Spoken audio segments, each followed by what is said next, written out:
बस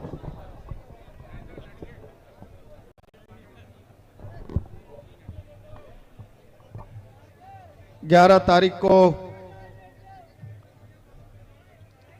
अंता विधानसभा क्षेत्र में उपचुनाव होने जा रहा है।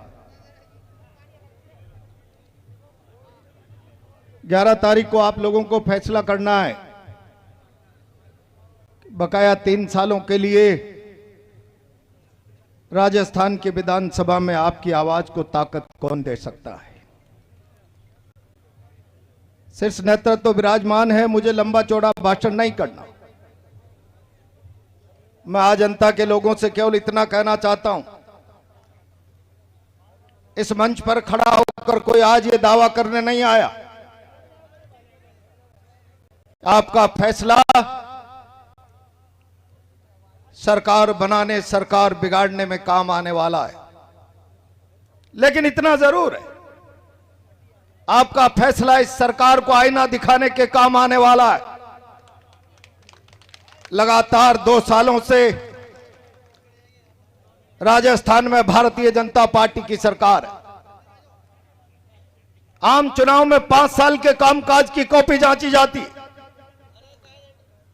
लेकिन अगर बीच में किसी कारण से मध्यावधि चुनाव होता है, उपचुनाव होता है, तो जनता का दायित्व बनता है कि कामकाज की कॉपी, उसका लेखा जोखा जांचा जाए। मैं जनता के बीच में खड़ा होकर कहना चाहता हूं, जांचिए 2 साल की कॉपी। क्या किया है भारतीय जनता पार्टी की सरकार ने, जिन वादों और मुद्दों के आधार पर सत्ता के पायदानों को हासिल किया था।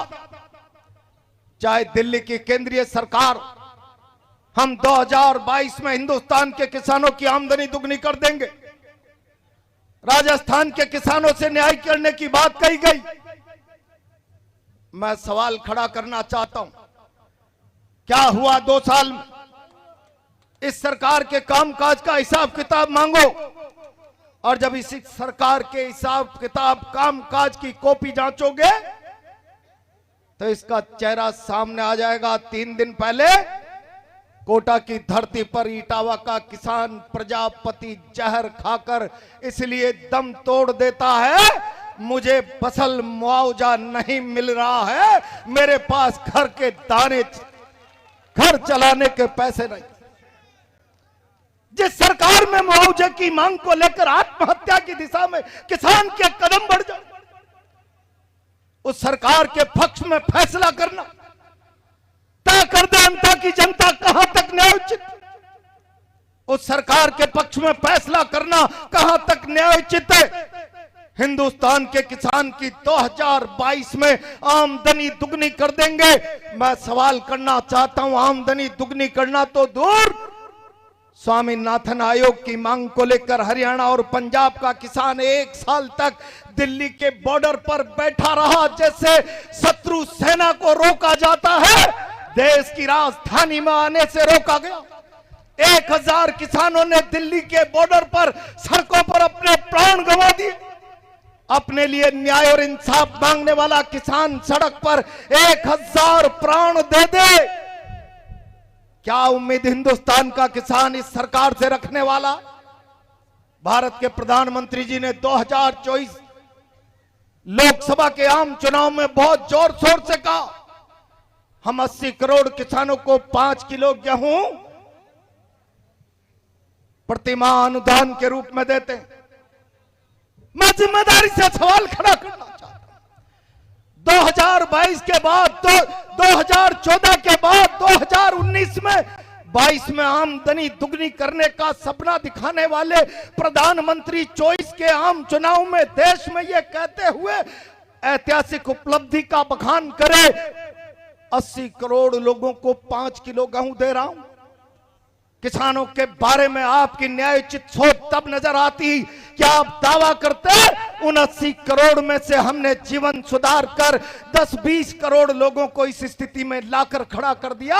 अपने दरवाजे फरियाद लेकर मांग करने वाले को 5 किलो गेहूं का अनुदान देने का सामर्थ्य 80 करोड़ में से 10-20 करोड़ का खड़ा हो गया। जिस मुल्क में 80 करोड़ लोग 5 किलो की खैरात पे अपना जीवन चलाते हो, उस मुल्क में आप स्मार्ट मीटर लगाकर खून पीना चाहते हो। कल मैंने अखबारों में पढ़ा कि राजस्थान में केवल इसलिए न जाने कितने लाखों लोगों की गरीबी की पेंशन को बंद कर दिया गया कि 2000 रुपया महीने का बिजली का बिल चुकाते हैं। बेईमानो, शर्म करो, चुल्लू भर पानी में डूब मरो। न जाने कितने लोगों के बिजली के कनेक्शन काट रहे हो। शहरों में लोग अंधाधुंध चलते हुए इलेक्ट्रॉनिक मीटरों के कारण बिजली का बिल जमा नहीं करा पा रहे हैं। आपने आधा शहर अंधियारे में डाल दिया कोटा।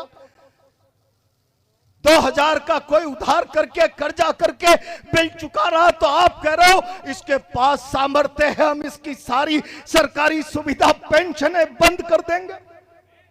मैं बहुत जिम्मेदारी के साथ लंबी बात करने के बजाय अंता के लोगों से कहना चाहता हूं, आपके वोट से न सरकार बनेगी न सरकार गिरेगी। आपका वोट इस डबल इंजन की सरकार को आईना दिखाने वाला होगा। फैसला कर लो।